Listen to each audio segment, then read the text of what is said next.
Bom dia, boa tarde, boa noite, meu povo, minha povo e meu povoarel. Tudo bem com vocês? Espero de coração que sim.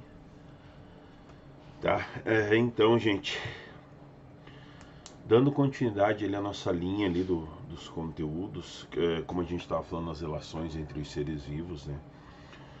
A gente entra nas relações que existem de cadeia e teias alimentares também, né? Como que eles acabam se encontrando quanto a essas situações, né?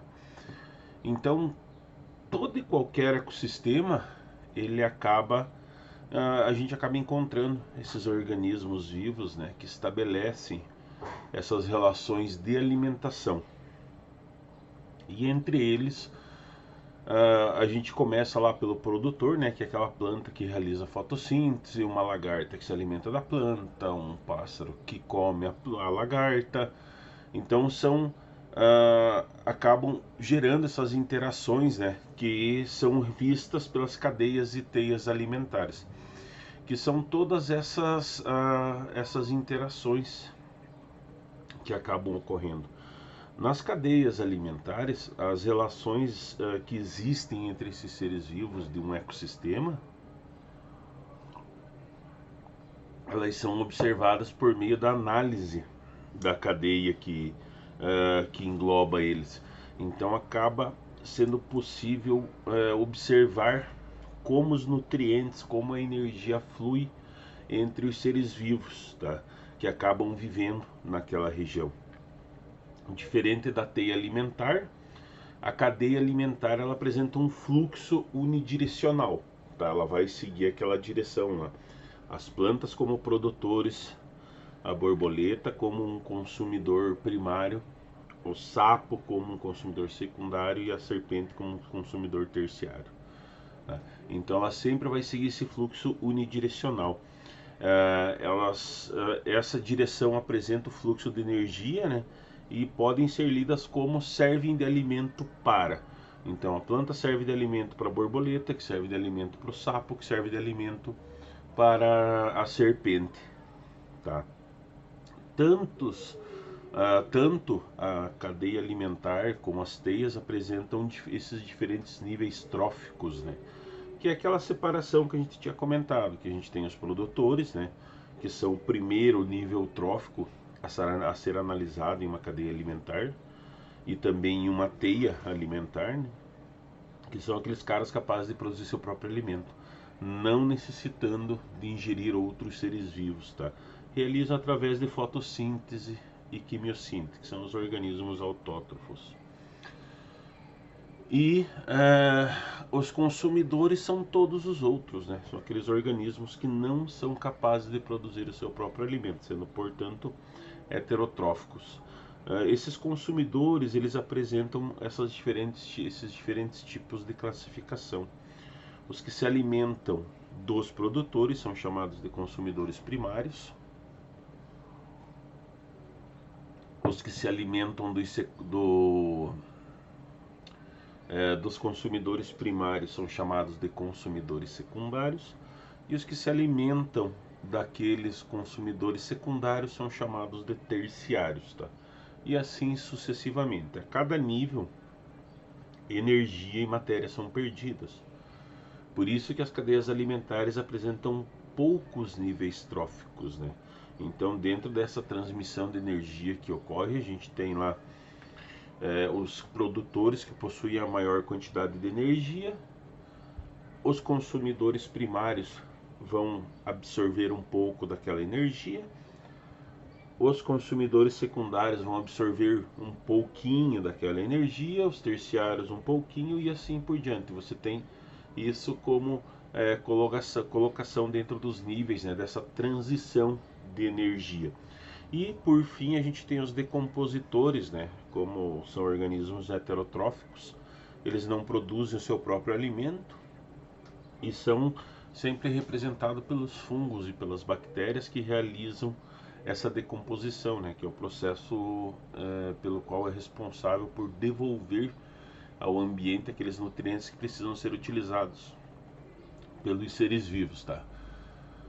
A teia alimentar ela acaba representando melhor essas relações de alimentação que existem entre os ecossistemas. Como eu tinha comentado para vocês na aula, na última aula, você tem a movimentação desses indivíduos, né, dentro do local onde eles vivem, ou seja, onde eles procuram essas melhores ilhas de desenvolvimento, né?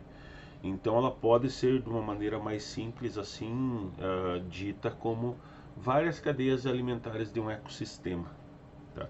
Então a teia ela não apresenta aquele fluxo unidirecional como a cadeia alimentar, pois mostra que o mesmo organismo ele pode apresentar diversos hábitos alimentares, tá? E consequentemente ele ocupa diferentes níveis tróficos. Então acaba tendo essa alocação. Por exemplo, se você pega uma cobra, ela não se alimenta somente de rato, ela se alimenta de outros animais. Então ela ocupa esses diferentes níveis tróficos dentro desse meio. E consequentemente, né, essa teia ela acaba conectando todas as cadeias alimentares. Porque se você tem, por exemplo, um coelho que se alimenta de uma planta, ele vai ser alimento para um gavião ou pode ser alimento para uma cobra. E isso se coloca esses indivíduos em diferentes níveis tróficos, né? Porque essa cobra pode se alimentar daquela coruja, daquele pássaro lá que se alimenta do coelho também, tá? Também pode servir de alimento. Da mesma forma, se um gafanhoto se alimenta das plantas, ele vai ser alimento de um sapo, mas o sapo pode servir de alimento para a cobra, pode servir de alimento para uma ave e assim por diante. Por isso que a cadeia alimentar, ela conecta, a teia alimentar, desculpa, ela conecta essas várias cadeias alimentares. Então, dentro desse mesmo nível, né, um consumidor secundário pode ser o mesmo em consumidor secundário e consumidor terciário, dependendo da direção que você coloca dele. Porque isso é natural, né? Os organismos vivos, eles não se alimentam somente de um tipo de presa. Eles têm uma variação dentro daquele meio. Por isso que para representar um ecossistema, né, a teia alimentar é sempre essa melhor opção, porque ela mostra esses caminhos, né, esses diversos caminhos que ocorrem seguindo o fluxo de energia, né? Então ela acaba exemplificando isso de uma forma melhor, né? Direcionando esse, esse fluxo de energia que ocorre dentro desses seres vivos, tá? Da mesma forma, isso acontece, por exemplo, numa cadeia alimentar aquática, né? Que você tem o mesmo princípio, porque lá a gente tem como principal produtor no ambiente aquático o fitoplâncton, né? Que acaba sendo consumido pelo zooplâncton. E em uma cadeia alimentar aquática também existe esses organismos decompositores, né? Que vão decompor aquela matéria lá. E aí constantemente você tem o ciclo, né, do consumidor, quem vai consumir o zooplâncton, o outro peixe que vai consumir aquele consumidor primário, e com um consumidor terciário, um consumidor quaternário, e assim por diante, sempre seguindo esses níveis, né? Por isso que, em sua maioria, eles são representados pelas pirâmides ecológicas, né? Que representam essas interações tróficas que existem dentro desse meio e obedecem esse fluxo de energia, né? Sempre tendendo a observar, a acompanhar esse fluxo de energia. Porque lá nas pirâmides ecológicas, que são utilizadas, né, como representação gráfica dentro desse meio, vai acabar exemplificando como que esse ciclo de matéria vai ocorrer dentro desse ambiente. Porque aí você vai ter esses fluxos, né, que andam, que a princípio, claro, a luz solar ela representa a fonte de energia externa, né, sem o qual os ecossistemas eles não conseguem se manter, não conseguem sobreviver. E dentro disso existem as transformações, nessas conservações, essa conversão que ocorre da energia luminosa em energia química pela fotossíntese, que é a única modalidade de energia utilizável pelas células, tá? De todos os componentes dos ecossistemas, sejam eles produtores, consumidores ou decompositores. Como ela é feita pela fotossíntese, então a fotossíntese é realizada por vegetais ou por alguns micro-organismos, né? É o único processo de entrada de energia em um ecossistema. Tá? A gente, claro que muitas vezes a gente tem a impressão que a Terra recebe uma quantidade diária de luz maior do que realmente precisa.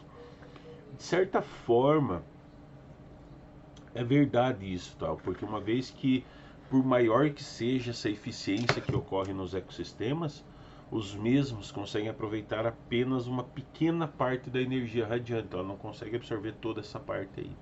Então, se estima mais ou menos que cerca de 34% da luz solar seja refletida por nuvens e poeiras, tá?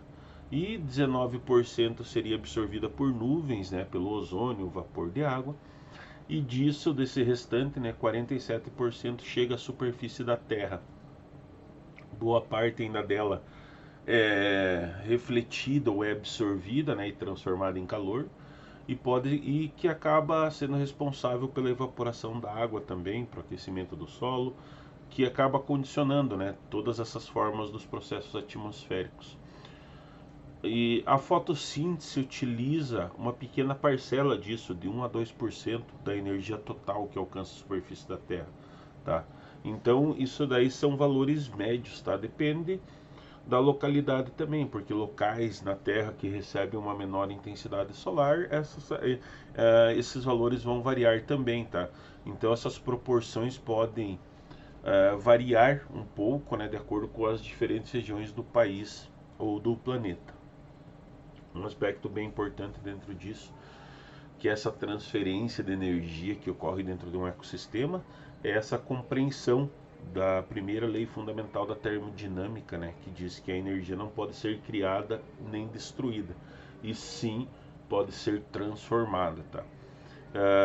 Como exemplo disso, a gente cita a luz solar, né, que é a fonte de energia pelo qual que ela acaba sendo transformada em trabalho, calor ou alimento, né, em função da atividade fotossintética, né, porém de uma forma alguma pode ser destruída ou criada.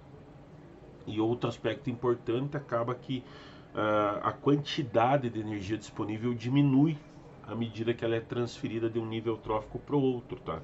Sempre vai ter essa diminuição. Nunca um consumidor vai conseguir absorver 100% da energia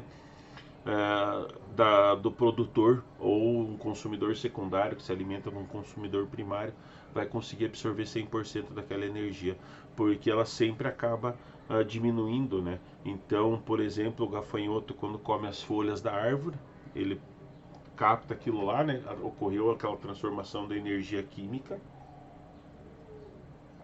só que, claro, é muito menor do que a energia solar que foi recebida por aquela planta, né?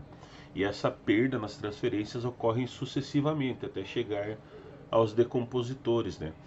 E, e isso acaba exemplificando assim, por que que ocorre essa situação aí, essa diminuição energética, né, de um nível trófico para o outro?